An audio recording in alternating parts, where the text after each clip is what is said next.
Everybody ready to roll? Please stand to salute the flag.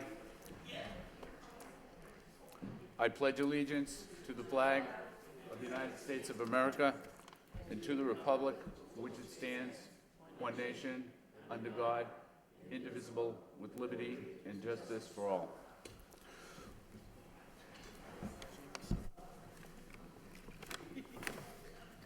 Get my glasses.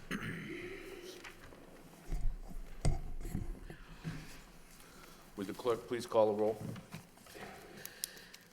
Mr. Hoey? Here. Mayor Kennedy? Here. Ms. Martin? Here. Mr. Dakota? Here. Ms. Doherty? Here. Mr. Gendron? Here. Mr. Gignac? Here. 7 present. Mr. Gendron. Thank you, Mr. Mayor. I'd like to make a proposal tonight, since it's December 20th, and anything that we discuss in executive session probably ought to be brought up with the next committee anyways, that we postpone the executive session. I'd like to make a motion that we postpone the executive session that's on the agenda this evening. Okay, we have a motion to postpone the executive session until the next meeting, seconded by Mr. Gignac. Discussion on the motion. Mr. Hoey. Mr. Superintendent, this executive session we have tonight, is it something that would last a long time? I consulted with Mr. Hall, because he's the one who presented all the executive session agenda items, and he indicated that he's okay with the delay. It wouldn't really bother too much. Okay, thank you. I'm all set. Okay, any further discussion? Not, all in favor of the motion, all opposed, so voted. Next, the minutes for approval with the minutes of the regularly scheduled school committee meeting of Wednesday, December 6, 2017. Do we have a motion to accept and place on file by Mr. Hoey, seconded by Ms. Martin? Discussion on the motion. All in favor, all opposed, so voted. Next, under permission to enter, do we have a motion to approve? Motion approved by Mr. Gignac, seconded by Mr. Hoey. Discussion? Roll call. Mr. Hoey? Yes. Mayor Kennedy? Yes. Ms. Martin? Yes. Mr. Dakota? Yes. Ms. Doherty? Yes. Mr. Gendron? Yes. Mr. Gignac? Yes. 7 yeas, approved. Next, under subcommittee reports, we have a report of the Finance Subcommittee for a meeting that was held on Tuesday, December 18th. Mr. Gignac. Thank you, Mr. Mayor. The Finance Subcommittee met last evening. Those present were myself, Ms. Doherty, Mr. Gendron, and Mr. Frisch. We had one agenda item, which was discussions on the FY 18-19 budget.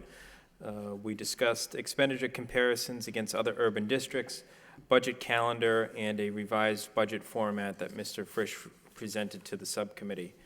Mr. Frisch gave us some information related to expenditures compared to other urban school districts, and it was interesting to take a look at our administrative costs, our operations and maintenance costs, our professional development, and we're pretty low. We're pretty low against some of our the other urban districts, so it was good to really take a look at that. We also discussed the budget calendar. Mr. Frisch presented a budget calendar, which I believe presents a budget to the school committee in April. Is that correct? In April, with 4 budget hearings following that, and I believe he received some input from School Committeeman-elect Nutter, and he also introduced a budget format which is now going to include additional columns related to funding sources. So it's going to have general fund, revolving account, and grants, which I think the subcommittee believed was a good idea. To include all of that, it made it a smoother process, a lot clearer to really track where the funds are coming from, and to put everything in one document. The subcommittee did not take any action last evening, as 2 members are leaving this evening, but we did submit this report as a report of progress. Thank you. We have a motion to accept the report as a report of progress by Mr. Gignac, seconded by Mr. Gendron. Discussion on the motion, Mr. Gendron. Thank you, Mr. Mayor. I just wanted to point out it was excellent data that Mr. Frisch provided for us last night.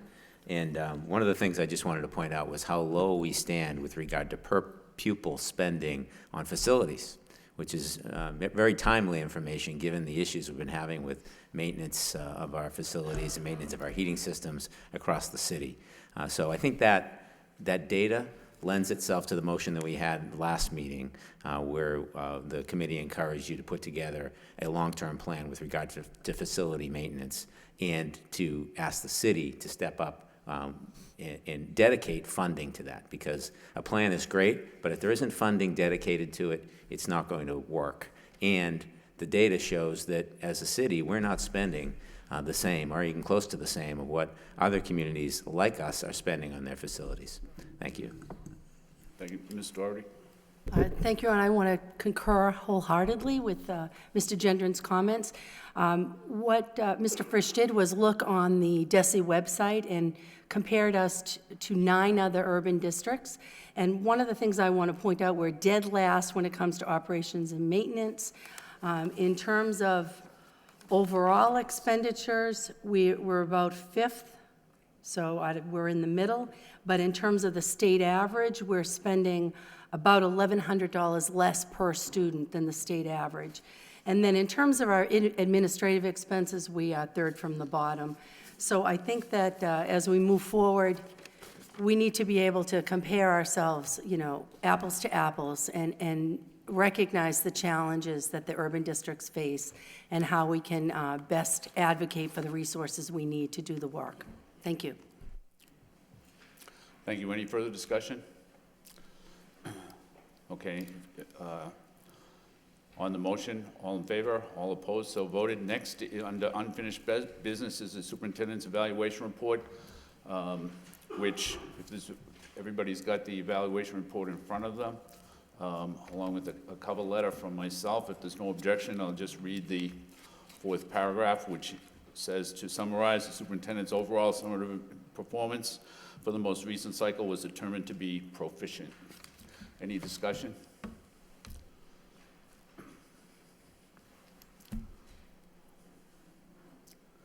Ms. Martin?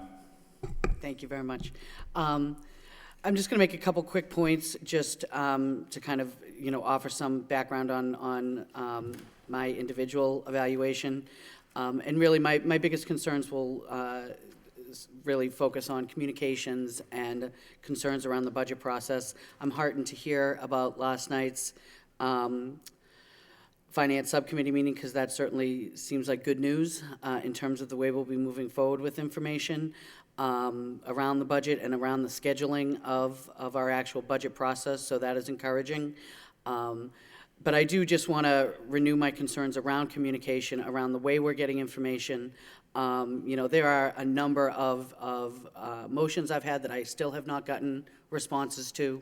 Even to be specific about evaluations, I was received in the quarterly report that we were going to be receiving an answer to my motion from September at the December 6th meeting. That was listed in the quarterly report to this committee, and we did not receive it December 6th or tonight, tonight. It's not included in any of our packet of information. And that's, just an example. I think that, one of my other concerns, just in terms of being clear with the evaluation report that was shared, I think as we move forward, I do want to make sure we're paying attention to dates and how we're kind of, the actual concrete numbers that we're grading on, looking at some of the specific examples that were given. We're looking at a dropout rate that showed a dramatic decrease in 14-15, mirrored again in 15-16. 14-15 was prior to the superintendent's arrival. So I give credit for maintaining that low number, but it was something that had happened prior to his joining us as our superintendent and our educational leader. So I think that, moving forward in the new year, certainly hoping to see, an improvement in the way information is communicated, the timeliness with which it's communicated, and being able to really have information in a format and in a again, timely way, so that as a committee, we have the opportunity to review it and be able to make and ask the substantive questions that need to be asked. Thank you. Thank you. Any further discussion on the report? Ms. Doherty? Thank you, Your Honor. I just wanted to include some factual basis for some of my comments. I had indicated in my evaluation there were a couple of areas that needed improvement. And one I would reiterate with Ms. Martin was regarding better communication with the board, specifically dissemination of relevant information to all members at least 24 hours prior to the meeting. I know I've mentioned this several times myself, and as have my colleagues, especially when we have actions we have to take. So I'm going to point out a couple of recent instances. On December 6th, we had a legal counsel job description that was emailed to members the morning of the meeting. During executive session, there was one hard copy provided so that members were sharing it while reviewing the job description for the first time, and we were expected, and we did take action that night on that item. 11:29, we had the Joint Policy and Personnel Subcommittee meeting. Relevant policy information was hand-delivered at that meeting. And then the whole alternate plans regarding the special education transportation contract with SPNR, there were several untimely dissemination of information and really incomplete information on October 4th, which is when I had my first motion asking for recommendations. The administration recommended NRT. Then on the 18th, there were some options with little backup information. On the 9th, they recommended Pride Star without a timeline or transition plan. And then on the 15th, we had enough information that recommended Pride Star again, and we voted on Pride Star.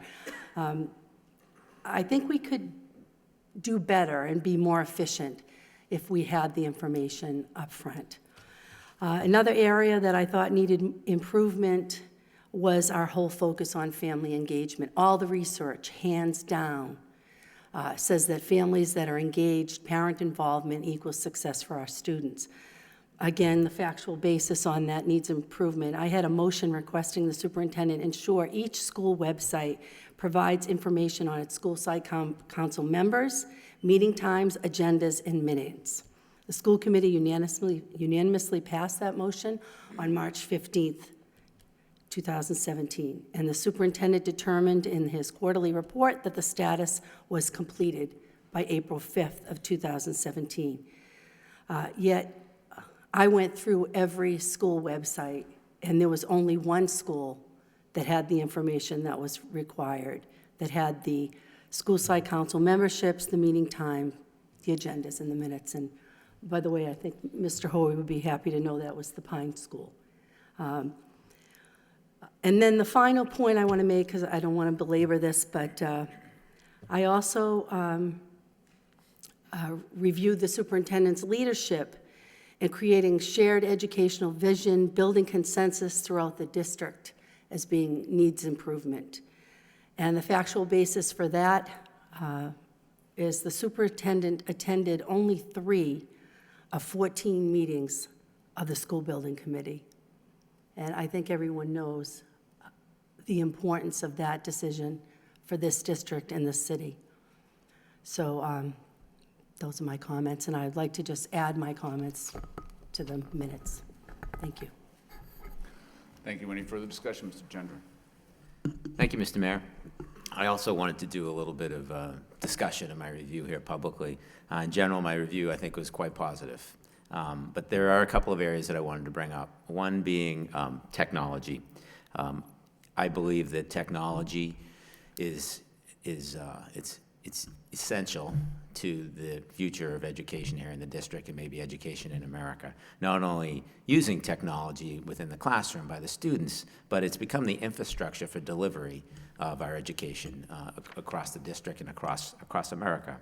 And I feel like in the last term, we had a lot of momentum going in technology. And part of that was due to the big grant that we got. So it really, I felt, gave a real uptick to the technology that we had and were using in the district. And you recently, when you came on board, Mr. Superintendent, made a change to the leadership there.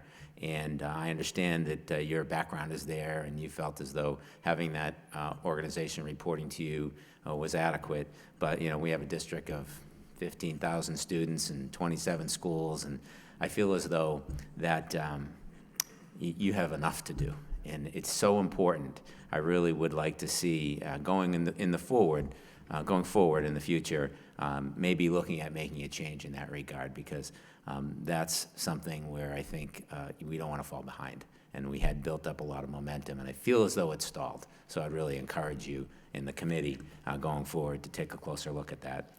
And the other, of course, we've talked a lot about recently is facility maintenance, making sure that we actually implement this plan for facility maintenance going forward. We work with the city to get it funded so that we don't face this problem every year. We're at this point in the life cycle of our schools where we have 13 or 14 schools that are 30, 35 years old, and everything's starting to break at the same time. So it's kind of a critical juncture. That's why I think it's important that we put this together. And I realize it's the city's responsibility to do that. But it's also the responsibility of the tenant to drive that. The tenant sometimes need to drive the landlord to understand exactly how critical the situation is and to force the city, in this case, to react to it. So those are some things that I would encourage you and the committee to think about going forward. But in general, I rated you proficient in most areas, and I actually gave you an overall rating of exemplary. And I did that because of the circumstances in which you came on board, Mr. Superintendent. As we all know, you were a compromise candidate for this position. You might remember that I actually didn't vote for you for that position. It was a sharply divided committee. So you came into a pretty difficult situation. It was a brand-new district. You didn't know anybody. You needed a GPS to find our schools. So it was a very difficult situation in which you came into, but you went to work right away. And I think the first thing you did was to put together a solid administrative team. I think the sign of a great leader is somebody who surrounds himself with quality people. And I think the idea of keeping Ms. Durkin on and promoting her to deputy superintendent, I think was an outstanding decision. I'm sorry she's not here tonight to hear me say nice things about her. Hopefully she'll watch the tape. But I have the greatest respect for Janine and the way she operates. I've had the opportunity to interact with her not only as a school committee member, but as a parent. And I have a lot of respect for her work and how she goes about her job. Ms. Desmond, bringing you on to head up curriculum, I think was an outstanding coup for the city. We knew you were a great principal. You had that background going forward, but we didn't know you could make that transition. And I think you've made it well. So I think that you're a great addition to the team. And Mr. Frisch, while I hesitated to have a Cubs fan in the administration, I think that it's worked out well, and you've delivered 2 budgets, kept the city financially in line. So a solid administrative team, I think, is something that you were able to surround yourself with. You were able to build relationships around the community, the various agencies that the city works with, the media outlets, the university, the Middlesex Community College, political figures. In Lowell, the superintendent's position, for better or worse, is somewhat of a political position. So you need to reach out. You need to cover those bases, and I think you've done a good job with that. And the proof is in the pudding. We've seen student learning on the rise. The statistics we've seen lately are very good. Our test scores are showing a positive trend. I'm really heartened by our dropout rate. Second year in a row, lowest ever in the city, well below the state average, which for a district like Lowell is amazing. We're seeing our graduation rate sitting at 83% and rising. Our chronic absence rate is going down. We have half of our schools are at level 1 or level 2, and we have no level 4 schools. For an urban district, I think it says that Lowell is probably the best, based on statistics, urban district in the community, in the state. So I was very heartened by that. I also feel as though you did a good job helping us with union negotiations. The committee was mired in a difficult negotiation a couple years ago, and while it's our responsibility to do that negotiation, I think it's incumbent upon the superintendent to be a leader and guide us. And I think you did a good job with that. And as such, I feel comfortable that we're under contract now and in a situation that is affordable for the city and satisfactory for the union. So I feel good about that. And I think you've developed a relationship with the union and the unions that bodes well for the future. So that I want to commend you about. And also, I see improvement in the relationship with the city manager. That's been a little contentious during your term, but I have sensed improvement there. And I think your discussion that you've initiated about the maintenance of effort, the school maintenance discussions, and the discussions that we're going to have about construction of the new school make that relationship important. So that has to be a cooperative relationship, and it's difficult to do because you somewhat pit it against each other. But it's important, and good leaders will be able to make that cooperative, and I think you're driving in the right direction.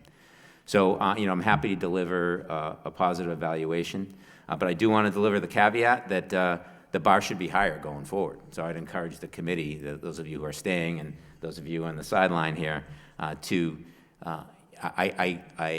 had the bar a little lower because of the circumstances, but now the system is humming. We should see, everything improving in the years to come. And I have full confidence in you and your leadership team that you'll be able to do that. So, thank you. Thank you. Any further discussion? Mr. Hoey. Thank you, Mayor. Mr. Superintendent, I don't know if they show you our evaluations, but this time around I gave you 3 proficient and 1 exceeds. The 1 exceeds I gave you was ironically in the field of HR. What you had to go through when you came into this position about, I think we're the biggest employer around. If not, we might be number 2. I know there's over 3,100 jobs, I believe, in the school department, and everybody was trying to get a job. I think it's one of the biggest issues we need to fix. I don't think it's fixed yet, but I gave you an exceeds in that department, and I still think your staff, since I've been here, is the reason why you got the exceeds. They hired over 241 people over the summer. I think what they've done is incredible. And how fast we moved on, I think it was the mayor's idea about diversity. That's why I gave you an exceeds in that department. I'm going to try to be short here because I don't want the night to last for a long time. But with the dropout rate, I only would give Brian Martin the credit for that. That's how I feel. On facilities, I give the facilities subcommittee all the credit on that. Mr. Gignac, myself, and Steve Gendron. I think we're the ones that opened up the can of worms that's going to be fixed by the city. I've been watching all the meetings. I even watched your finance subcommittee meeting yesterday. It almost looked like something out of Star Wars, Gary, the way you were hitting the buttons and the noise it was making. But I did see some of those issues like we talked about tonight, how we spend per pupil the least amount of money on maintenance. So we have to forget that issue. The city's on top of it. And it's about the high school. It's really on the city. It's not on the superintendent. You might have only made 3 meetings, but the person that should have this high school built or should have had it built is the city manager. We're tenants. And I just think I should have gave you all exceeds again, but I was hoping that someone else would. And I didn't because I know what you're up against here. And that's all I want to say. Thank you. Thank you. Mr. Gignac. Thank you, Mr. Mayor. I'm not going to get into the details of my evaluation because I didn't think that was appropriate. But I do want to just mention a few areas that I've seen the superintendent improve since my last evaluation. I think in my last evaluation, I discussed management and operations a little bit more in depth, and I think we've made great improvements in that area. I think Mr. Frisch has really come to learn the ins and outs of Massachusetts school finance, and I think his work with the Finance Committee has been very productive. And just last night alone, I think we had a great meeting. And with the operations piece, I think Mr. Underwood really has a very, very difficult job in trying to manage the school facilities. And I think that was a good selection by the superintendent and Mr. Frisch. And the instructional leadership, I think you've made some great decisions. I think Ms. Desmond is a phenomenal choice for Assistant Superintendent for Curriculum. I was a big fan of Ms. Abrams, so she had big shoes to fill, but I've been impressed by Ms. Desmond, and I've been impressed by some of the principalships that you've selected. And I think we're always in positions to improve ourselves, and I think the school district is in a better position than it was when we last evaluated you. And I think that shows great progress, and I hope moving forward, the new committee will work with you to continue to move in the right direction. I'm sure they will. But I do want to say that it has been a pleasure working with you, Mr. Superintendent, and I think you've put together a good team, and I'm talking about from the top down. I think you have some phenomenal staff, some phenomenal teachers, administrators, and the like. So I think we're moving in the right direction. I just wanted to chime in on your progress. Mr. Dakota. Thank you, Mr. Mayor. I'll be very brief. I agree completely with you, Mr. Gignac, and Mr. Gendron, completely in your assessment of the superintendent. But I think we would all be remiss in that contract negotiations with the teachers if we ignored the fact that the mayor played a big part in that as well. Was very helpful with that. So I wanted to include that in that praise. But I agree with everybody in that in terms of what he's managed to do with his team. I think has been a remarkable job, and that's pretty much succinctly as quickly as possible. Thank you. Thank you. I'll just, Mr. Hoey. I just left one thing out, Mayor. I was talking about a lot of different subcommittees. I think the best thing that I've been involved in the past 2 years is the negotiation team of 3, which Ms. Martin led. We even touched the issue of I've been reading a lot of stuff like Me Too. I don't even understand what Me Too is yet. I can't wait to get an executive session and talk about it, because I think Ms. Martin helped me for sure to hit that issue of Me Too. And we worried about the paraprofessionals, and I'm really proud to be on that. So not to take credit away from the mayor, Mr. Dakota, or the superintendent, but some of the subcommittees that I've been on this year and some of the ones I haven't been on have accomplished a great deal. I think we don't have enough of them. I don't think we had enough on the high school. I don't think we had enough on the sports and all that, everything. There's some things we've done well, and we were bogged down with some things, contracts, and hopefully the next 2 years we can do a lot more subcommittee work, because that's where I've seen the best work in the past 2 years. So thank you. Thank you. Any further discussion? If I could just, Mr. Superintendent, if I could just have something to say before you speak. I think it's been my pleasure to work with the superintendent for over the past 2 years and to be on the school committee. I think some of I think that the schools have shown a great increase, probably a greater increase in terms of where they are in their MCAS scores than maybe we've seen in a couple of decades.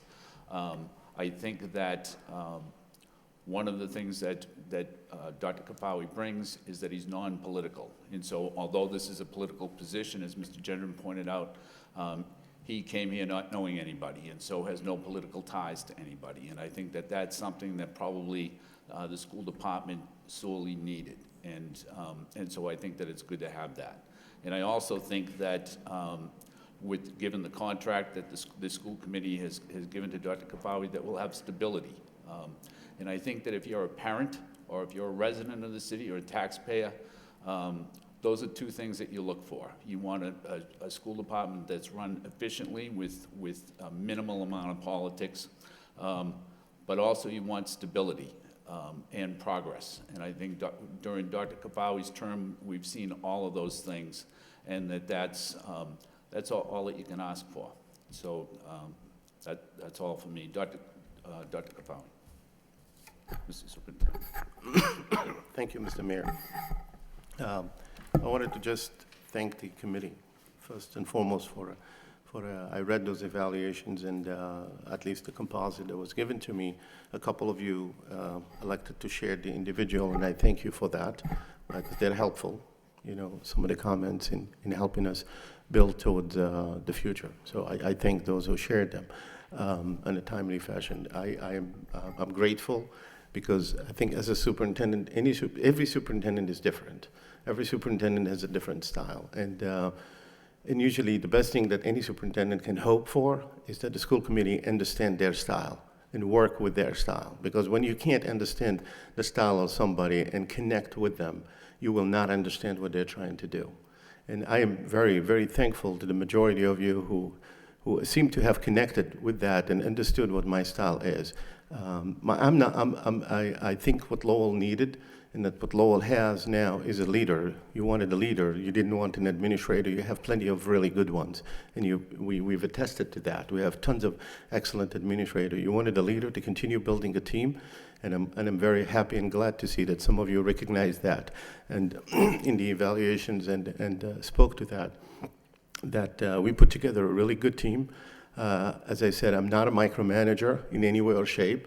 So obviously, if you want a micromanager that deals with every single thing, I think it hurts Lowell, because I don't think micromanagement helps, because that's why you put together a great team, is to let them do their work, and you lead the way. I don't attend all the meetings because I have excellent assistant superintendents, very highly qualified, and an outstanding deputy. And we sit weekly and we determine what we're going to attend. And that depends on the expertise of each one. And so just to clarify that point, so yes, you will continue not to see me in all the meetings, because I have my own certain meetings I attend, and depending on the expertise, like the right assistant superintendent or deputy will attend that.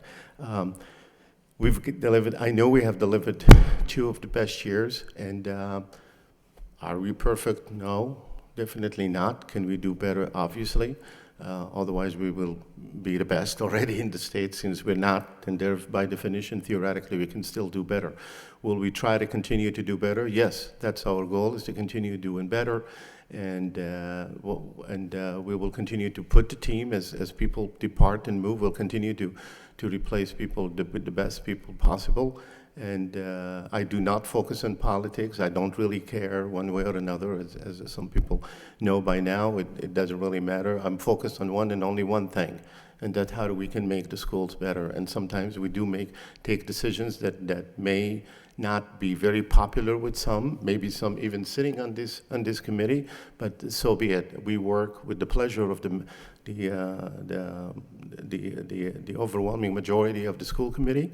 And we try to do our best to make sure that we get the proper permissions from the school committee to proceed, and we do the best we can with working for the best for our teachers and providing them the best environment possible, the safest environment, and providing the best education we can with what we have for our students. And I'm very pleased to see that the majority of you have recognized that and showed it and recognized it in your evaluations, and I thank you for that. We will continue to do the best we can, and I'm very proud of what we have done, and I'm sure we're going to continue to do the best we can. And I'm very proud of the team that we have, because this is an effort of the team. Thank you.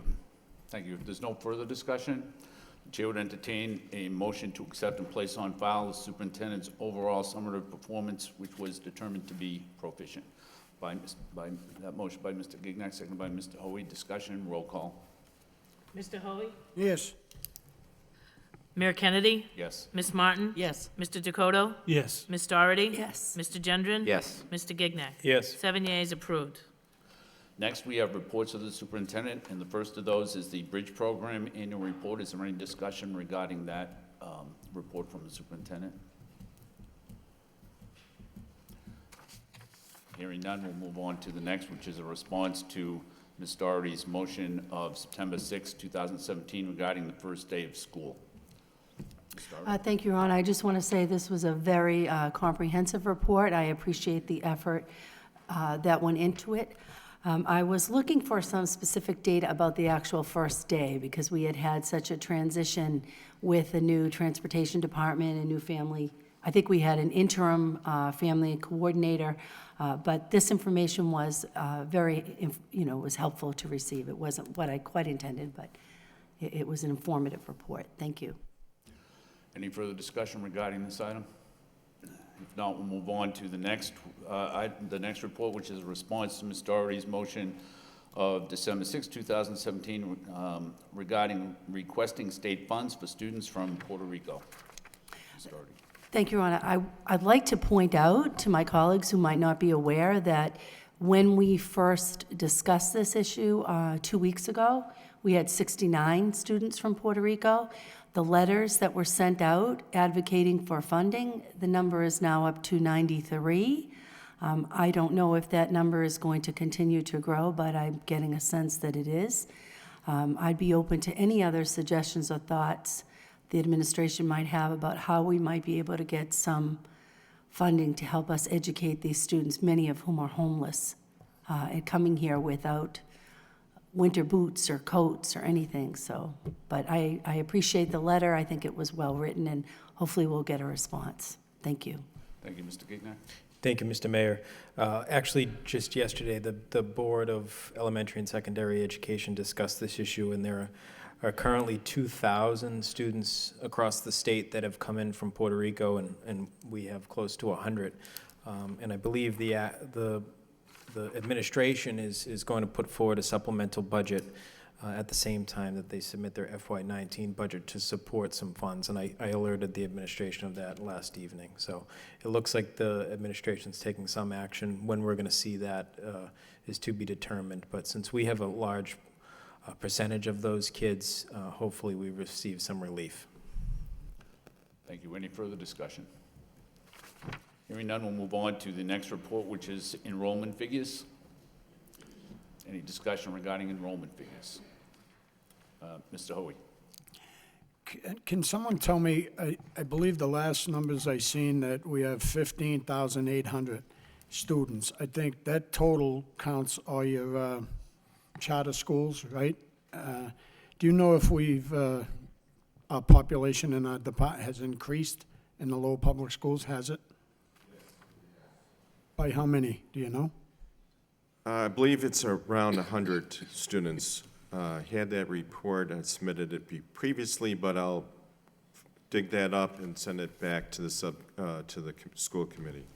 Okay, so Showing the difference between last year's just our students that go to our schools and what the increase was for this year. okay, so we're like 14,000 and something, not Yes. 15,000. Thank you. Mr. Gignac. Thank you, Mr. Mayor. Just two quick questions. First, on the Cardinal O'Connell, have we changed the way we're admitting kids to the Cardinal O'Connell? I know there used to be a cap of how many kids a middle school could send, and I don't think that was working. Have we changed that? We have not changed as of yet the process. We did meet last week and earlier this morning. I am requesting a change. We will be coming to the school committee. Most likely the earliest will be January 2nd, if not 2 weeks later, that of some ideas, because I do not believe that it is working. We're here sitting on December 20th, and we only have 17, 18 students, and the capacity was 50. Right. And I think what's slowing down the admission of those students that deserve to be there is the process itself. I think it was not, it needs to be redesigned. I'm not sure why it was designed that way. It might have been designed for a purpose. At that time, they had a reason to do that. But I think right now we need to change it and try to improve it and look at our process. I mean, granted that we know that there are some, because of the parents' involvement, many times when you assign a student there, you have to have the parents' permission. That always slows down the process. You also have state regulations.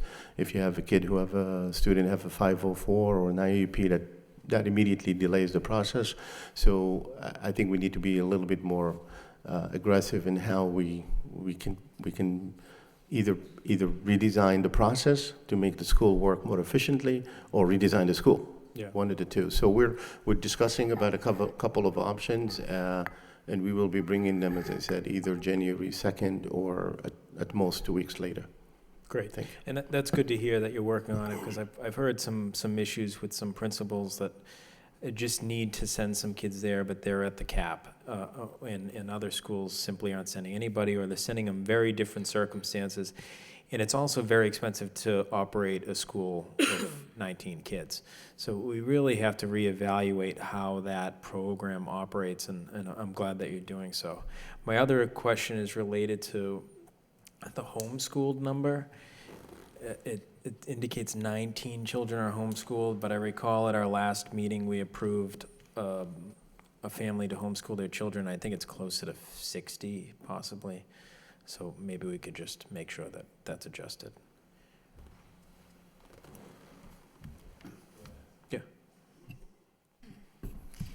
So the homeschooling process in the past has been that parents notify us of that process and they follow this DESE guidelines.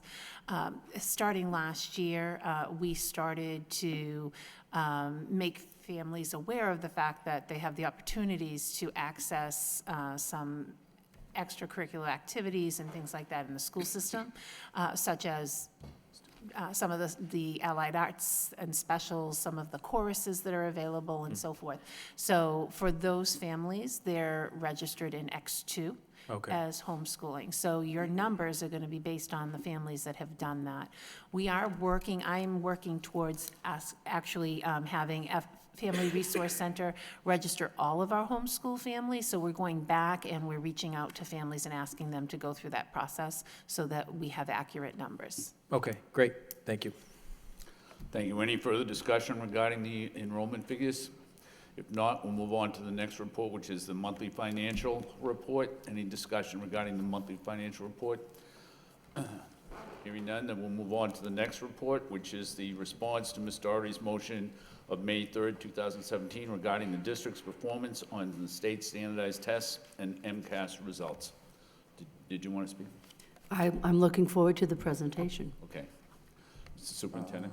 Thank you, Mr. Mayor. I'm going to ask Mr. Paul Schlickman to give us a brief presentation, and we'll leave it at that. I'm having trouble seeing from this distance.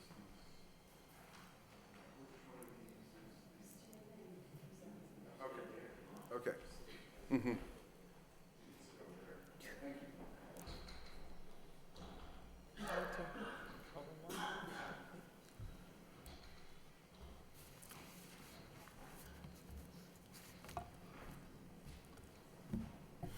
Thank you, members of the school committee, Mr. Mayor, Mr. Superintendent.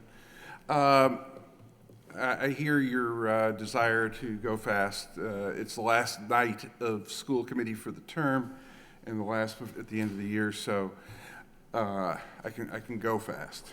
Not too fast, but you know, it is important. There are a couple of points that are really important to match. The motion asked for us to look at comparable districts, so we didn't look at all the urban districts, and in fact, the state has 29 districts identified as urban, and we eliminated 9 of them off the top.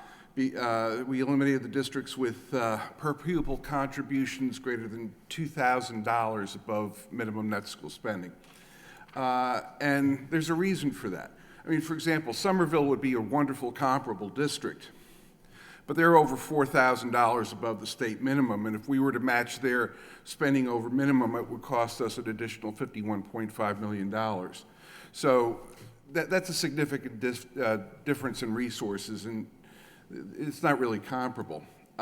So based on the demographics, we looked for the obvious districts and expanded it out to get a collection of 12 districts that include Lowell.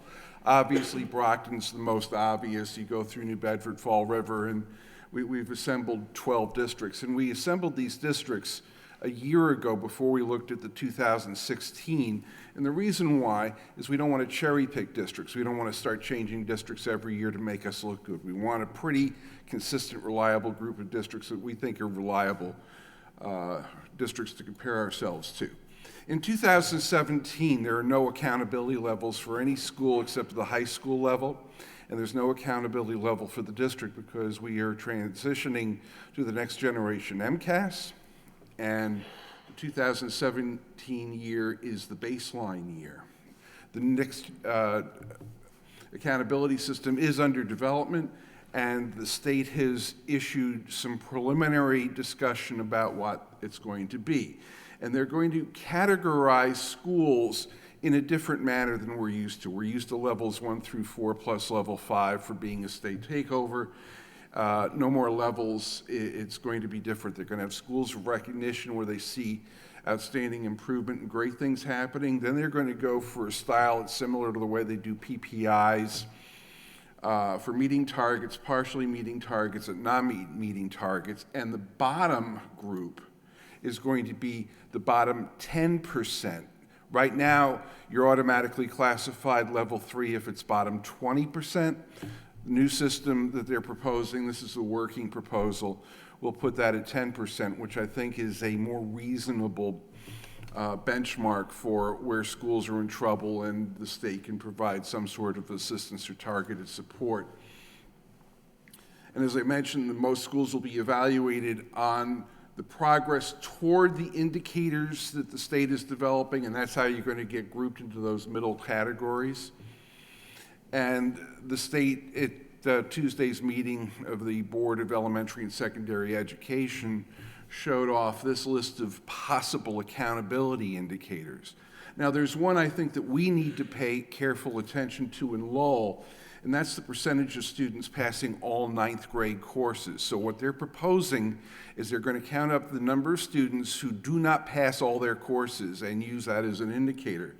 And so that has a tremendous impact in Lowell, where we have a semesterized schedule. For example, if you take a course, be it history or Spanish or English, we do it in a semester fashion, so that if you come in having a tough semester, your first semester in 9th grade, and you get a 52, and then you get a 72, 77, and 79 under a semesterized program, you failed the first semester course, and that is a course failure according to the new definitions that they're working with. If you had year-long courses at the 9th grade level, you'd have 4 quarters to be graded, and that one semester where you really struggled would not bring you into the failing category. In essence, we have 14 courses that each freshman takes. In each of those 14 courses, an opportunity to hit a failure and to be brought into that accountability indicator. So that's something you should be thinking about. The State Board of Ed will be taking comments on the proposal, and I think that the Lowell School Committee would do well to inform them of whatever opinion you might derive on that topic. Up until this year, as I said, there were accountability levels and school percentiles for overall results. This year, we don't have that to work from, so basically what we did was we took the achievement percentiles for ELA and math, because that's the data we had, and we were able to look at the schools and particularly look at areas where we had schools at the bottom 10%.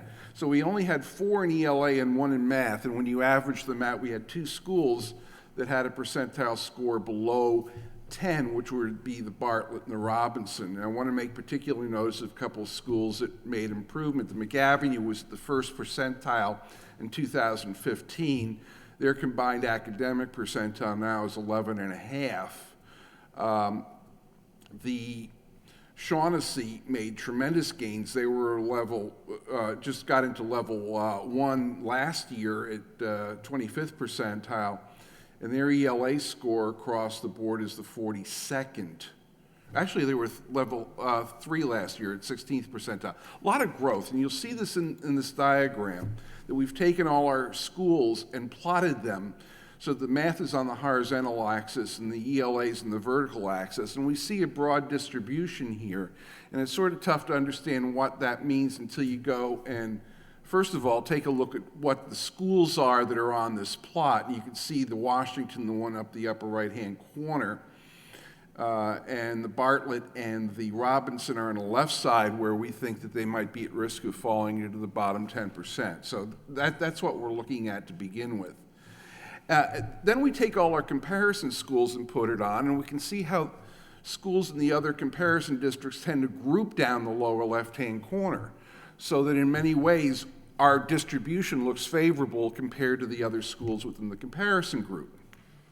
And if we add all the urban schools, we see an even greater concentration in the lower left-hand corner. A couple of schools up in the upper right are exam schools that are way up there. like Boston Latin, now that we've got Boston in here. Worcester has a couple of exam schools.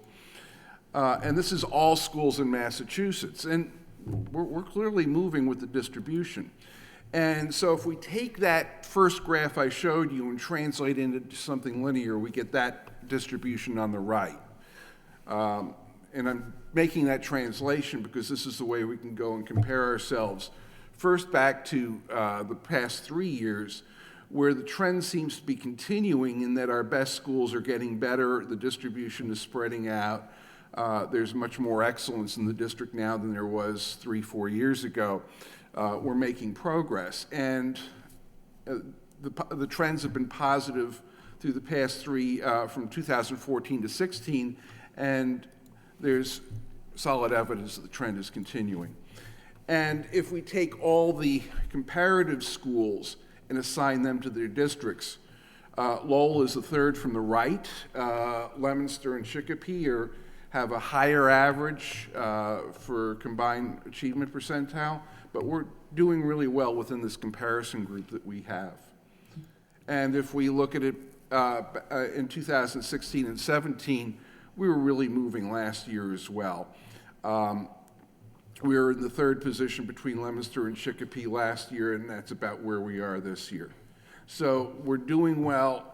We're doing better, and I think this sort of validates the methodology that we used in terms of trying to come up with some sort of comparison. It's tough because the state isn't doing it for us.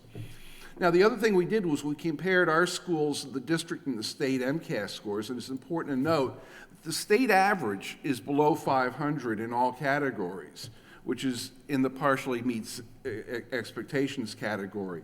And you can see that our average tends to be between the urban average and the state average. In fact, we've got a lot of schools in grades 3 and 4 that exceed the state average, and a lot that have an average mean score that's above 500. So we've got some elementary schools that are doing really, really well. That's where our strength is in this set of data. Again, we plot this out by category and average score, and we can see our strongest performance is in grades 3 and 4. We've talked about it, the transition issue to grade 5. It still remains something we need to pay attention to. But our elementaries are doing very, very well. And we also have in your handout a comparison of grades 3 and 4 by school, and grades 5 and 8 by school for English language arts and for mathematics. And at the school level, we've put this into Tableau, and we give the schools the ability to drill down a lot deeper than what we can show to the public for privacy concerns. So they can drill down by teacher, by homeroom, by demographic group, by gender, and look at students and looking for trends. And what we do is we use ratios between what our cohort score is, within the school, within the selection you have, and compare that to the state average. And we just throw our number in the numerator, and the state number is in the denominator in all these content areas. And when we see a ratio of 1, it means the cohort score is greater than the state average, or doing better than the state as a whole. Generally speaking, for urban schools, anything above a 0.9 is doing well for that comparison group. But if we're above 1, we're really singing happy songs. Now, growth scores are a little dicey this year, and the reason why is that we've had 3 different tests and a couple of different modes for testing. So I want to urge you to look at any growth numbers as being really difficult to interpret. We went from a legacy MCAS with paper and pencil, which was one of the 3 modes in 2015, to computer-based PARC in 16, to computer-based next-gen MCAS in 17. And so the state equated all of these across each other, but every time you equate them, you add more statistical error. So it makes the numbers fuzzy. And usually we do really well on growth, and we're doing reasonably well compared to the other districts in our cohort. We're the 5th from the right, the 5th best in terms of our median score. But I think that we had the most difficult cohort to transition in terms of scores this year. Now, this year's a baseline year, so it'll serve us well to have the biggest struggle in terms of taking the test on the first year onto computers as your baseline year, give us a lot of room to grow. So I'm expecting gains in the future, but all these growth scores are a little squishy. And I'll just go through them. We do that by grade. We do that by school. They only have a growth number in fourth grade in the elementaries because you can't have a growth score in your first year. Mathematics. And we are also looking at the science, technology, and engineering scores, comparing schools around grade 5 and grade 8. And we know there's work to be done there, and I'm sure you're going to hear at budget time what we might want to do to beef this up a little. Lowell High is still under the legacy accountability system. It's at the 13th percentile. The CPIs have moved up. The growth scores have moved up a little this year. Taking a look at the high schools in that group, we're sort of in the middle of the pack, maybe a little past the middle of the 13th percentile. Basically, the calculations are based on cumulative progress and performance index scores, and those are weighted 4/10 of the scores from 2017, and it drops down into previous years. I want to end this by thanking the school committee for your past 2 years. You've completed a term. It's been a lot of work. You've had a lot of meaty issues before you. I know the high school issue has been difficult, but your service to the community is very important. And I thank you for all the hard work you've been doing and your attention to this presentation. I hope I went fast enough for you. Wow, that's a chair. Thank you very much. Mr. Gendron? Thank you, Mr. Mayor. That's a handsome-looking crew right there. Just putting that up there. That was great analysis, Mr. Slivin. Thank you for that, and that's really important data. And I'm sure the committee is going to want to dive into it in more detail. So I'd like to suggest that we forward this report to the curriculum subcommittee for further review and analysis, and maybe even propose actions going forward. Okay, so we have a motion to refer the report to the, which subcommittee? Curriculum Subcommittee, seconded by Mr. Gendron, and seconded by Ms. Doherty. Discussion? All in favor, all opposed, so voted. Mr. Superintendent, did you want to have anything to say regarding the? Thank you, Mr. Mayor. I think we'll have plenty of time to discuss it in the subcommittee level. Thank you. Okay. The next report is the overtime and extra earnings report. Is there any discussion regarding that report? Thanks. Hearing none, we'll move on to the next report, which is a report on the survey results of the Lowell High School interim head of school. Any discussion? Yes, Mr. Mayor, if I may. I have here copies for the public, if anybody from the public would like to have copies. We have asked the UTL and LSAA to help us by collecting data for us on the survey. I'd like to publicly thank both unions for their support. It was tremendous. And then all of these surveys that you have, the 3 of them were all compiled by the unions, not by our office. And in the UTL ones, they did it through SurveyMonkey, so you have the questions and you have the results in graphs and so forth. In the LSAA, it was done manually. So the chart that you have represents the results.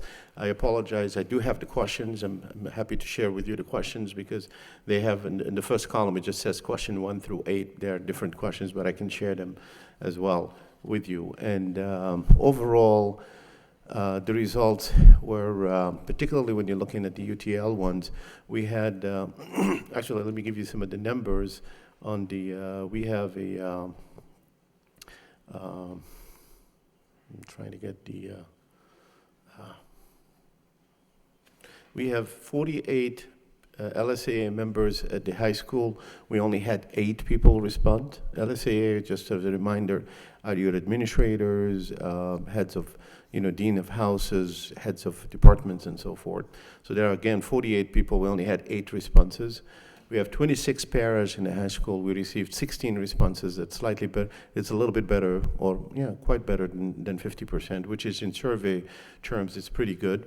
We have 212 members of UTL teachers. We have 125 responses. The survey that you have is 122.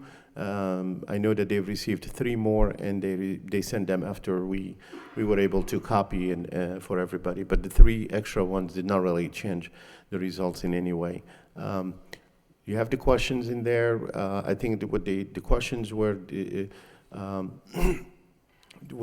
trying to assess what the head of school as a person, the culture in the school, what so forth. When you look at them, I'm sure both Mr. UTL, the president and president of LSA are here. They'll be happy to answer any question with regard to the process or the results of these. I think one trend that we noticed is that when you're talking about the person itself, the question that relate to the person itself, you're going to see a lot more, substantially more positive. And when you're talking about the culture of the school in general, which involves a lot more other administrators, you probably see a little bit of a split. There are quite a few of who express themselves as not sure yet, because obviously it's too soon for them to speak of. I'll leave it at that. If you have any questions, I can answer. I will, and I know the 2 heads of unions are here. They can answer as well. Mr. Gendron. Thank you, Mr. Mayor. So who responded to the survey? Who was it given to? This particular survey was the LSAA members, which includes all the head departments, house deans, any administrators, coordinators. They were given, that was administered by the LSAA, and they collected the results. And they collected all of that. UTL administered it to all their teachers and paras. I don't know if there is. So it was all the teachers and paras got this? All the administrators? Yeah. Are we looking at 17 responses? For the paras, there are, let me get them in here. I think we have a little bit of You each. have 2 packets that look the same, but they're really different.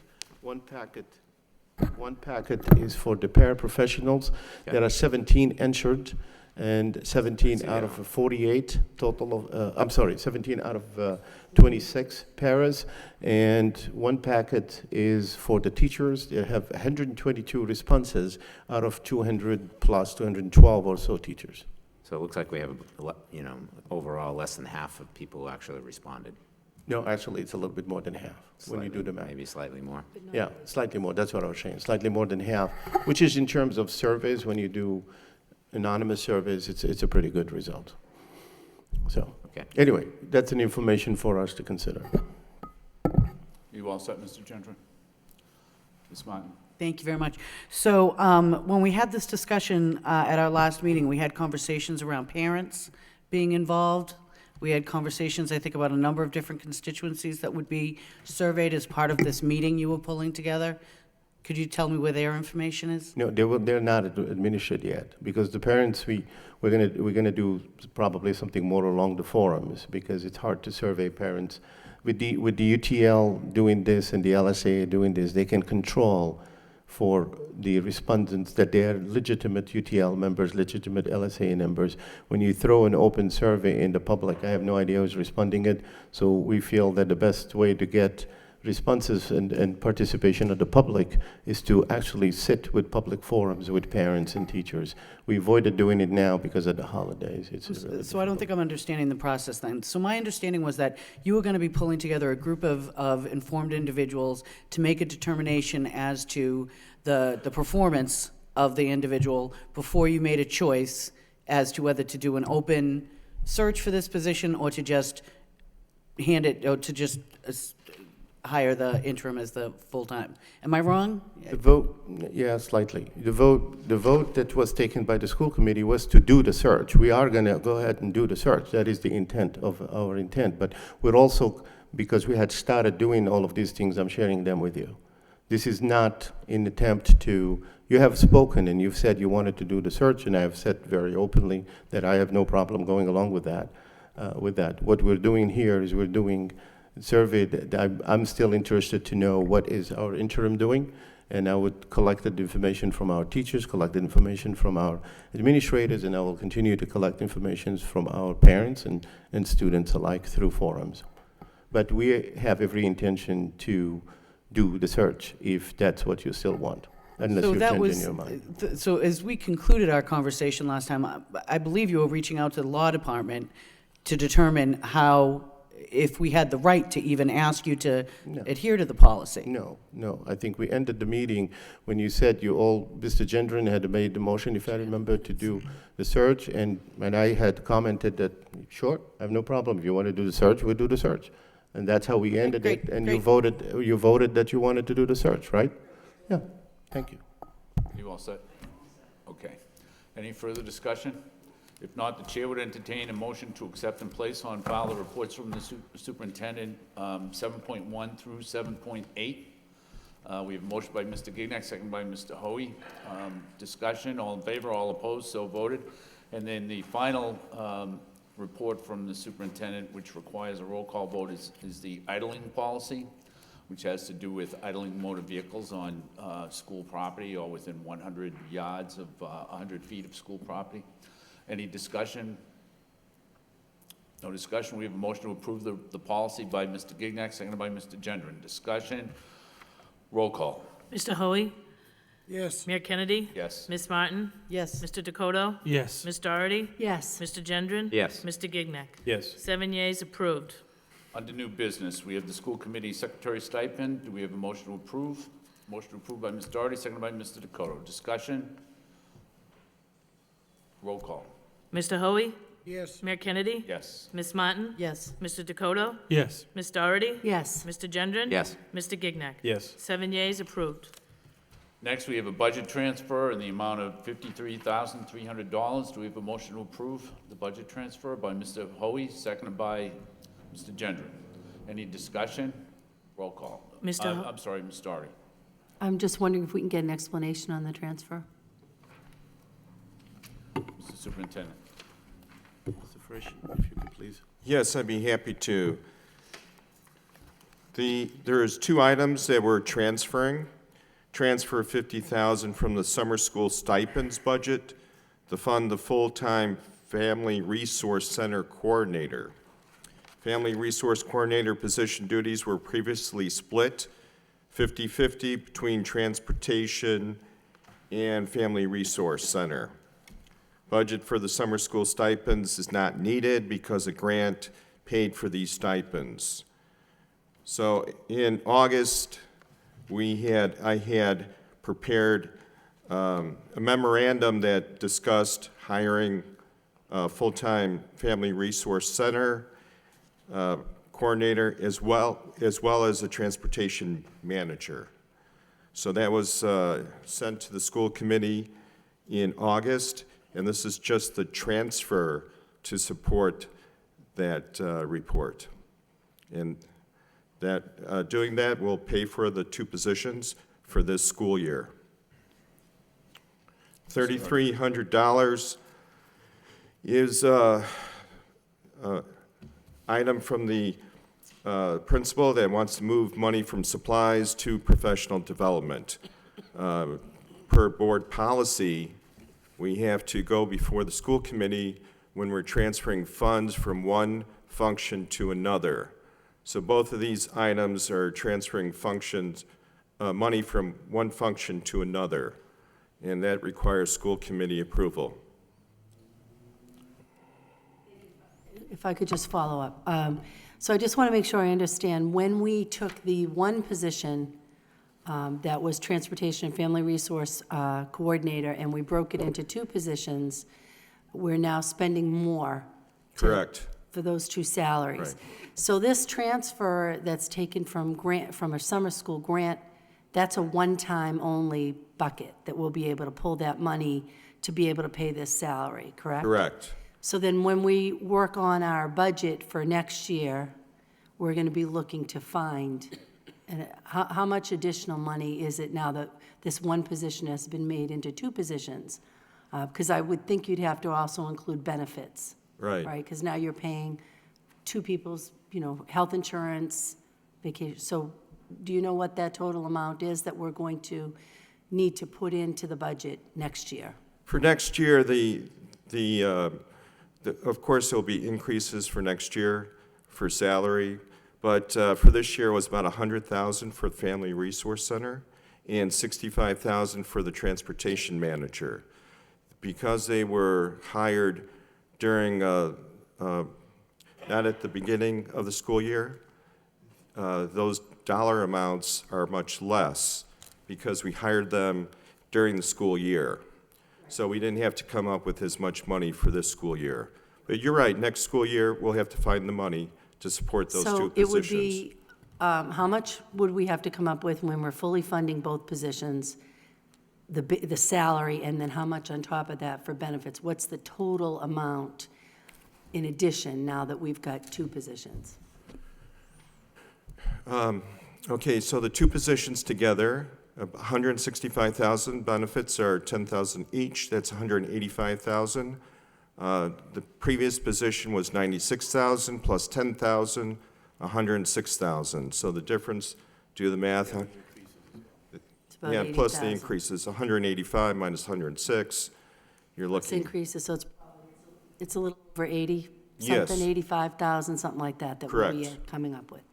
Okay, thank We you. thought it was valuable to have those positions split and would derive good benefits for the school system, having those two positions split. Okay, thank you. Any further discussion on the budget transfer? The motion is to approve. Roll call. Mr. Hoey? Yes. Mayor Kennedy? Yes. Ms. Martin? Yes. Mr. Dakota? Yes. Ms. Doherty? Yes. Mr. Gendron? Yes. Mr. Gignac? Yes. 7 yeas, approved. Under professional and personal, the members of the United Teachers of Lowell hereby donate 32 sick leave days to Sarah McAtamey, STEM Academy teacher. Do we have a motion approved by Mr. Hoey, seconded by Mr. Gignac? Discussion? Roll call. Mr. Hoey? Yes. Mayor Kennedy? Yes. Ms. Martin? Yes. Mr. Dakota? Yes. Ms. Doherty?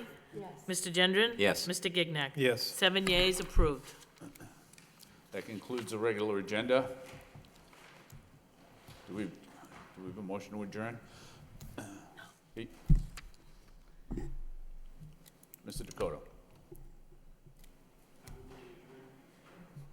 I make a motion that we adjourn? Okay. Bef- Second? Before that, I'm wondering if we could get comments from our colleagues Yes. and take the opportunity to thank them for their Right. service. That's what I was trying to prompt. It's, If I say, Mr. Mayor, we do have a presentation that Jack Pinar is going to put for us, if we may.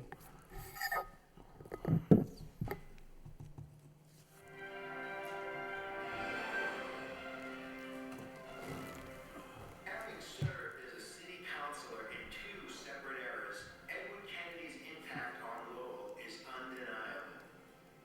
While he served as mayor and chairman of the school committee in the past 2 years, the school district has reaped the rewards of his experience, abilities, and focus on education.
years.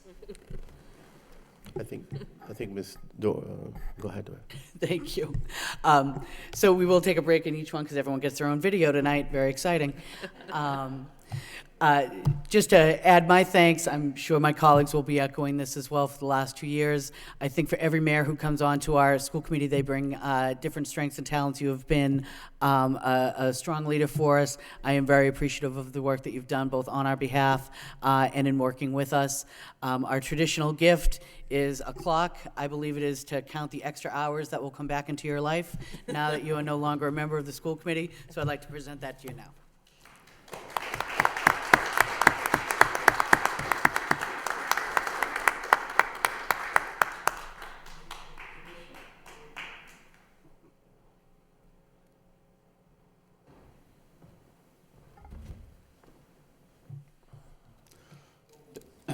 Thank you very much.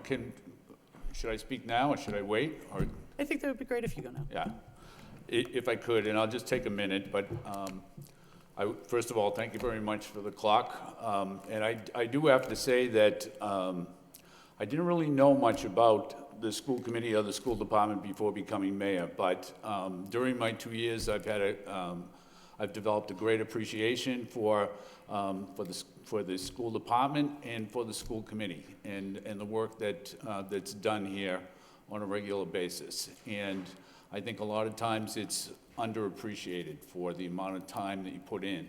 I think a lot of the spotlight ends up on the city council, but the school committee's involved with half of the budget.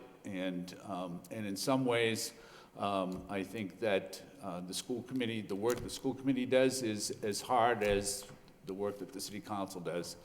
And I also think that the work that the superintendent does is sometimes more difficult than the city manager's work. Now, the city manager will probably ask me about that tomorrow, but I've stated that before. But anyways, I just want to thank each of you. It's been a pleasure to serve with each and every one of you. And I think that no matter, maybe we're a little bit unsure as to who the next mayor will be, but I'm quite certain that the next mayor will be somebody who also will be invested in the school department and making the school department a better place over the next 2 years. So thank you very much. If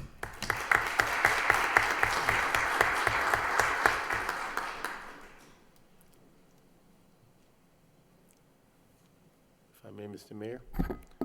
Yeah, I just Mr. want to comment. Superintendent. Yes, thank you, Mr. Mayor. I think it was absolutely, I'm speaking on behalf of all our administrators. It was a great pleasure working with this mayor.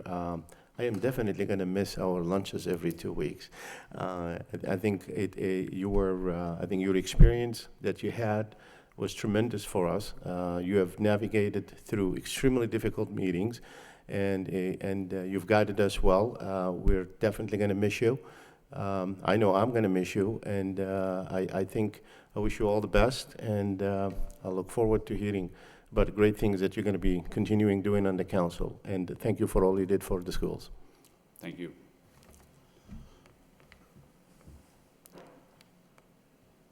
I'm kind of waiting for the next video, I'm assuming.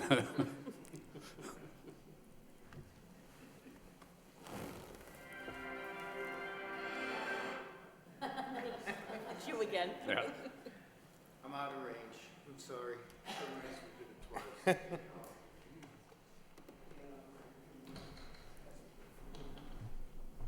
Sorry, folks. So much for wireless technology.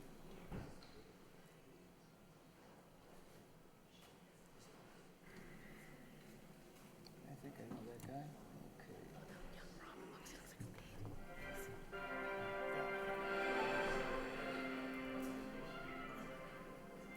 Over the past 2 years, Robert Gignac has been a continual champion for the quality of education Lowell school children receive each and every day.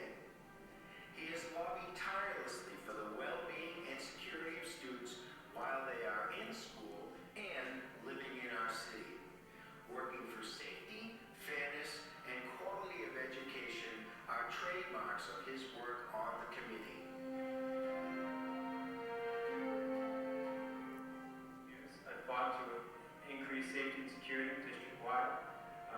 much-needed technology upgrades throughout the district.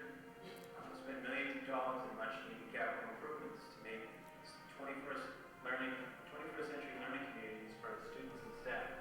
I've also kicked off events to promote opiate abuse prevention and awareness programs throughout not only the city, but inside the schools during the day, so the students are hearing about how dangerous these issues are. I've also been happy to support a responsible and respectful budget. Please join us now in thanking him for all of his contributions.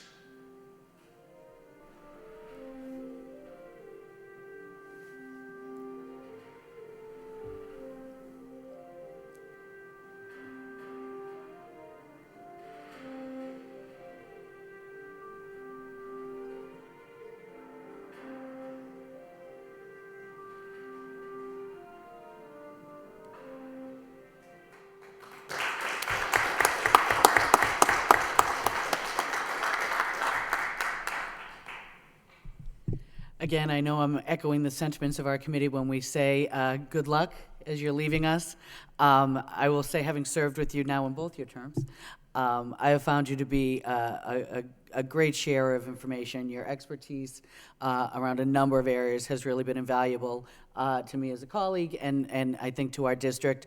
We're extremely lucky to have you on this committee, particularly at the times where you have served, and I think we have benefited greatly by that.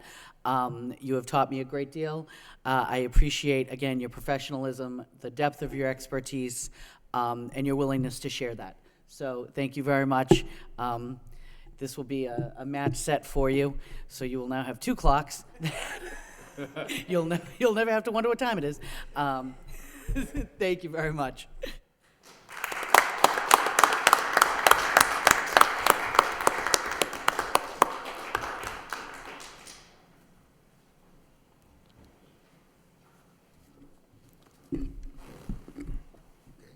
Am I speaking now or later? I think now, it just flows better if you do Okay. it now. Well, I'm looking forward to Mr. Hoey's remarks. But thank you. Hold on, Bob. Thank you, Jack, for the video. It looks like you used most of my photos from my first term, so I appreciate that. I was a little younger then, but this job has really aged me. But I do just want to thank my colleagues. It's been a phenomenal honor and pleasure working with all of you. Thank the voters. You took a risk on voting for me when I was 21 and then giving me another shot. Students and staff, our leadership, my wife, and this guy right here kept me laughing for 2 terms through some very difficult times, and I truly appreciate that, Mr. Hoey. But again, just thank you to everybody. It's been truly an honor, and I hope to serve the staff, students, and the public in some other capacity down the road. But thank you, and best of luck to the committee members-elect that are sitting behind me, the new mayor, and the administration moving forward. So thank you again.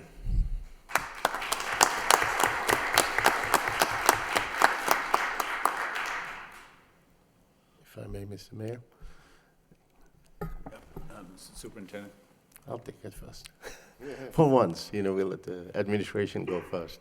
I just, again, I want to thank Robert for his participation. I know, we didn't always agree, but I truly enjoyed working with you because you're a straight shooter. And I know I speak for Mr. Frisch. When we get together, when you come, often you came to the office ahead of a meeting, and we spend a considerable amount of time to go over the finances.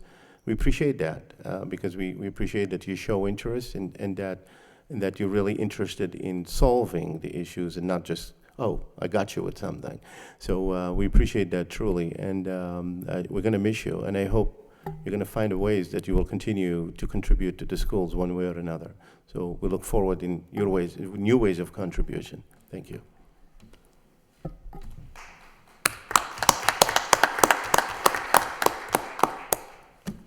Mr. Hoey?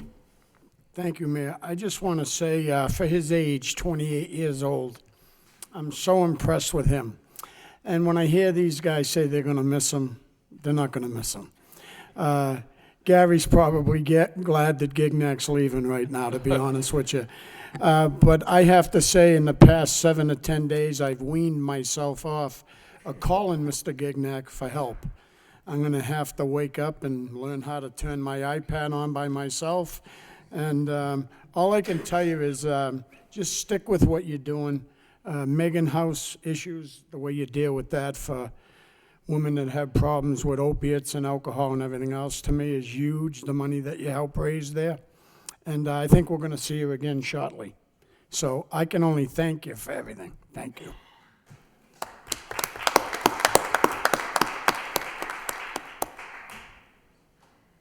Gary?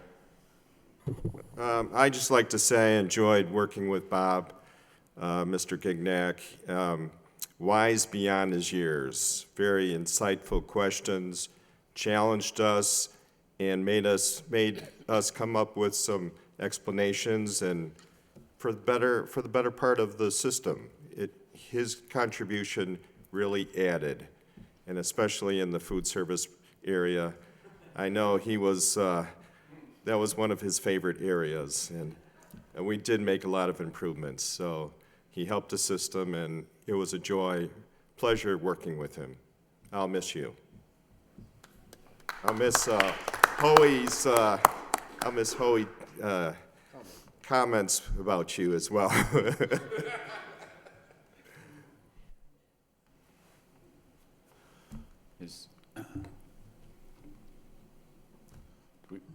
Go ahead. I have an address at the end. I'm anticipating that the next video might be for me. So I'm going to hold my comments about all my colleagues until then, if that's okay.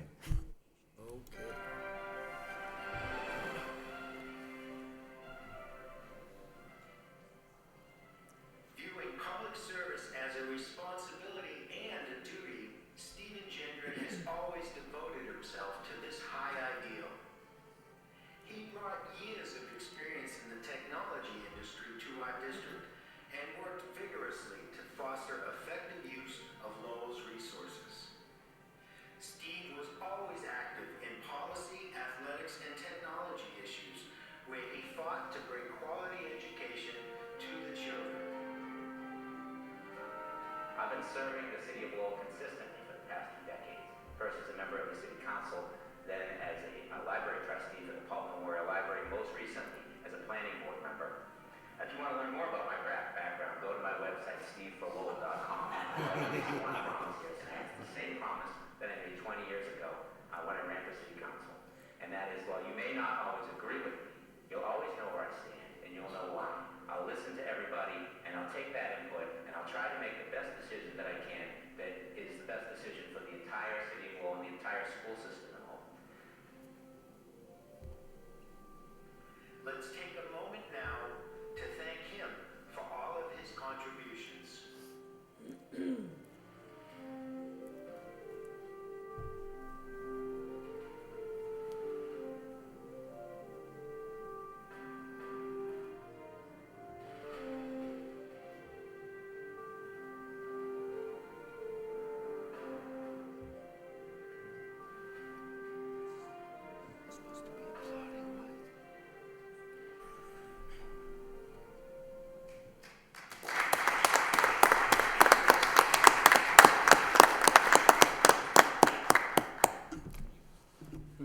Again, just to kick things off, want to offer our thanks to Mr. Gendron for his years of service, certainly here on the school committee and beyond. It was a pleasure to serve with you. We will miss having you here. I was certainly disappointed when you chose not to run again, but certainly wishing you best in your endeavors and knowing that you will remain a force here in our city, and we count on that. I think your time on this committee, again, was extremely apt for us. And I think the leadership role you took during the school building process was of huge benefit to us and certainly was appreciated not only by the members of this committee and the administration, but far beyond the usual suspects who pay attention to this stuff. It had a much broader constituency, and as a member of it, I am very thankful for the role that you played. So we will miss having you here, and as a token of our remembrance, you get this brandy new clock.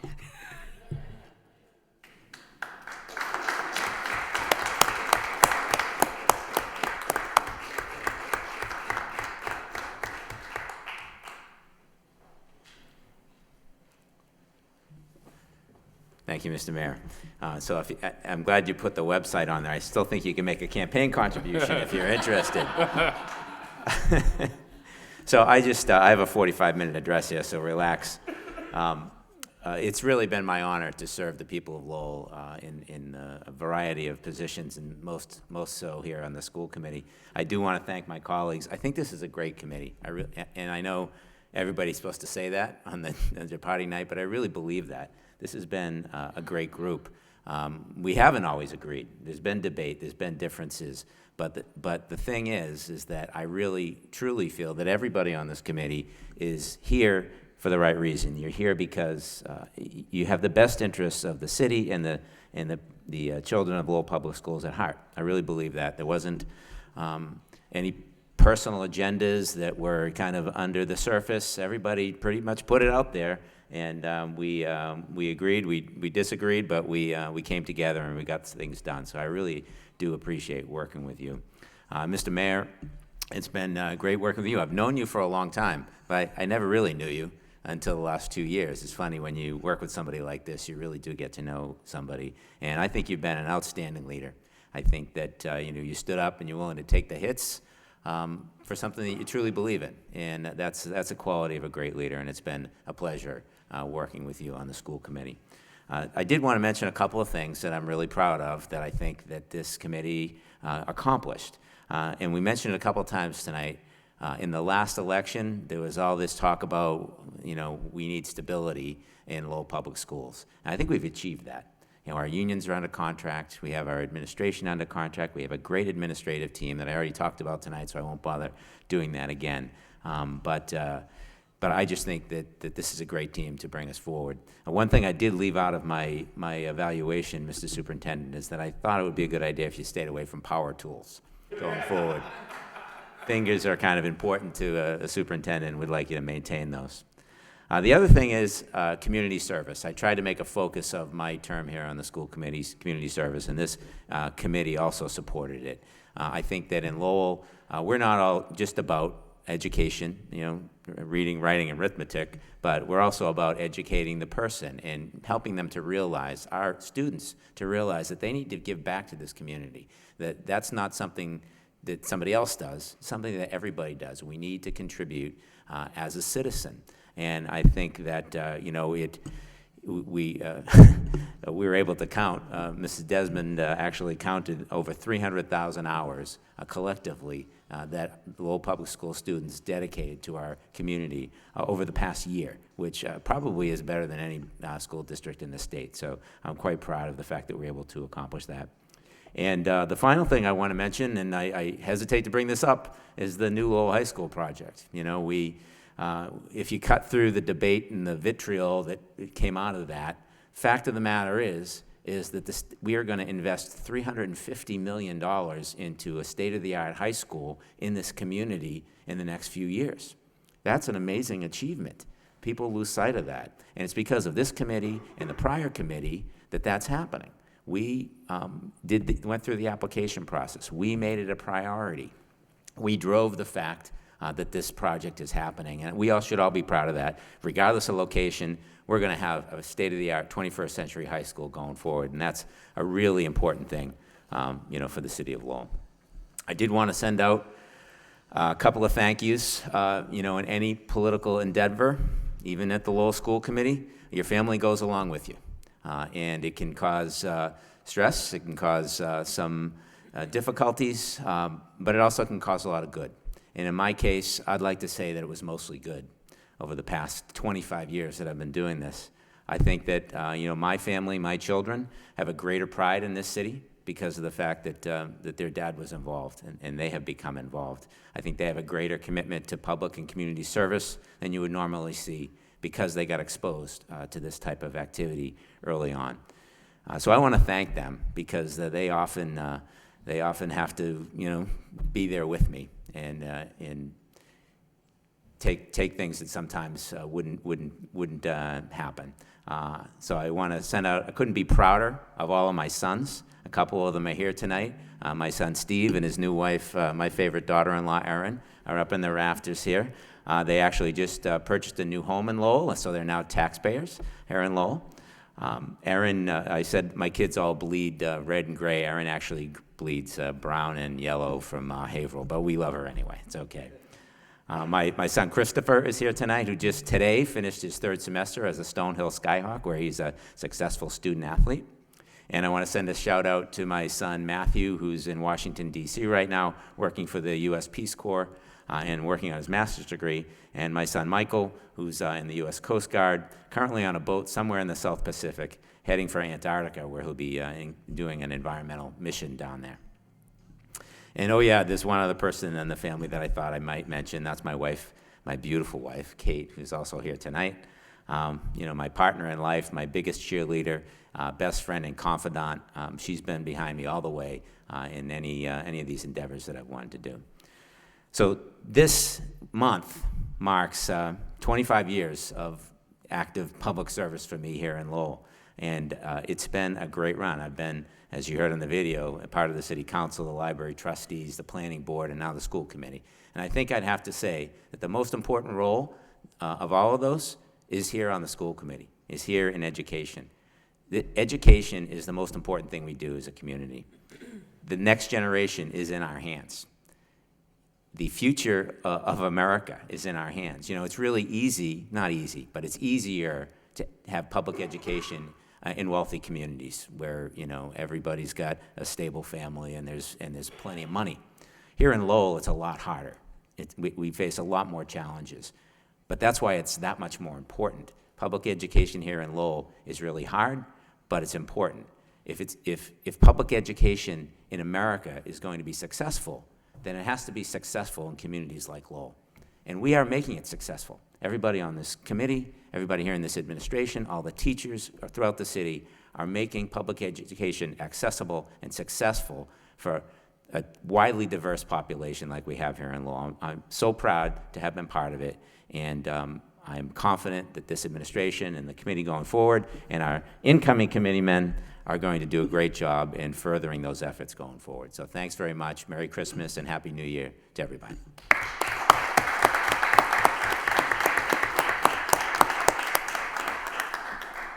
Mr. Superintendent. Thank you, Mr. Mayor. I want to say something about Steve. As he indicated earlier, when I first came in, it was a compromise. Steve was one of those who voted against having me come in as there. But I also would like to point out that I think not even 12 hours had passed, or maybe 14 hours had passed after that vote was taken.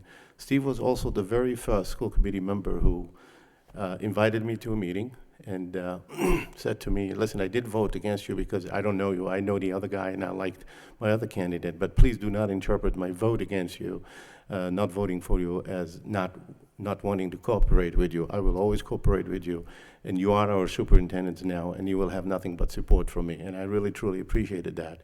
And to his word, Steve and I meet every month or so, or every then and then for breakfast, and we go over all the issues that we have in schools. We did not all the time agree.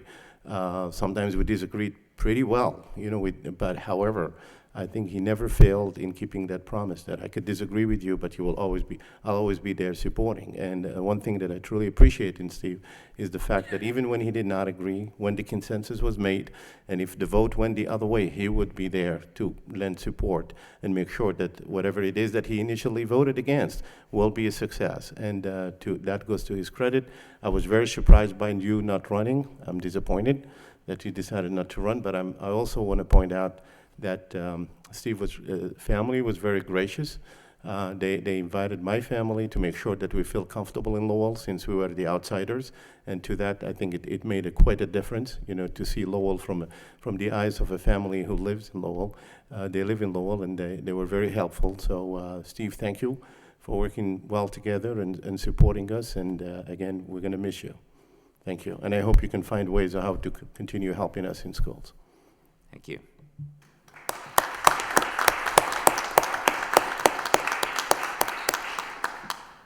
further discussion? Mr. Hoey? One short thing I'd like to say, Steve. I love campaigning. It's one of my favorite things to do. And I think after watching you the past 25 years, I'd have to say, I did say it to you about 2 years ago. I said that you'd top the ticket. And I was right. I knew you were going to top the ticket. And it's because of who your family is. Your brothers, your sisters, your wife, your children. It's just almost incredible what type of family you have. And that's why you win so easy. It's not money.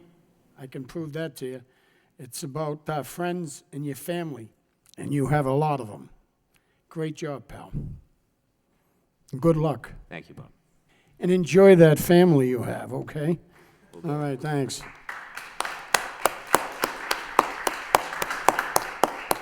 Mr. Gignac? Thank you, Mr. Mayor. I just want to mention, when Steve first ran for the school committee, I was really hoping to work with you during that, and you actually beat me, so I wasn't a big fan of yours at first, but I have greatly enjoyed working with you this term, and as Bob had mentioned, you have a great family, and I think you've brought great drive to this committee, and you bring a great perspective, and it's been a pleasure working with you. And when you beat me that time, I was disappointed. There were 5 other people to beat you too, but it wasn't just me. Well, no, I only thought you beat me, and then sitting here, you also topped me with thanking your wife over and above, and now I'm getting text messages that I'm just kidding, but I did want to just say that it really has been a pleasure working with you, and give one last plug to my wife, and it's new to me. I've only married her 6 months ago, so I'm not so used to thanking her all the time, but I did want to thank her again because she's been with me since my very first campaign. And I'm not talking about school committee, I'm talking about prom king. And I was successful in prom king. But I did want to thank her once again, and to just thank you, Mr. Mayor. I think you've been a great leader, and it's been great to get to know you over the past 2 years, and I wish you the best of luck, and I hope we continue to stay friends. Thank you. Thank you. And if I could just give you a little bit of advice, it's probably a good policy to just keep on thanking her.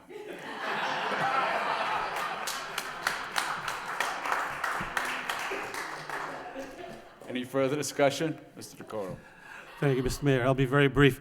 It's been a real honor to serve with the two of you because you bring such a passion to this committee because of your passion for this city and its children, which, as you pointed out, it is the most important job in the city to make sure that all of our kids are being serviced and serviced as best we possibly can. And I think that is just a tremendous asset that we have just lost, the two of you. So it's been an honor and a privilege to work with both of you. And good luck. And I agree with the mayor, by the way. Thank your wives all the time. Any further discussion? If not, before we adjourn, I just would like to say that, I did this last week with this school committee. We had a time when we were saying there were 3 members who were departing from the city council, but we didn't have any videos. And so I do have to say that it's way cooler on the school committee because you got the videos, you got the clock, so I would just encourage everybody to at least take 1 term as mayor.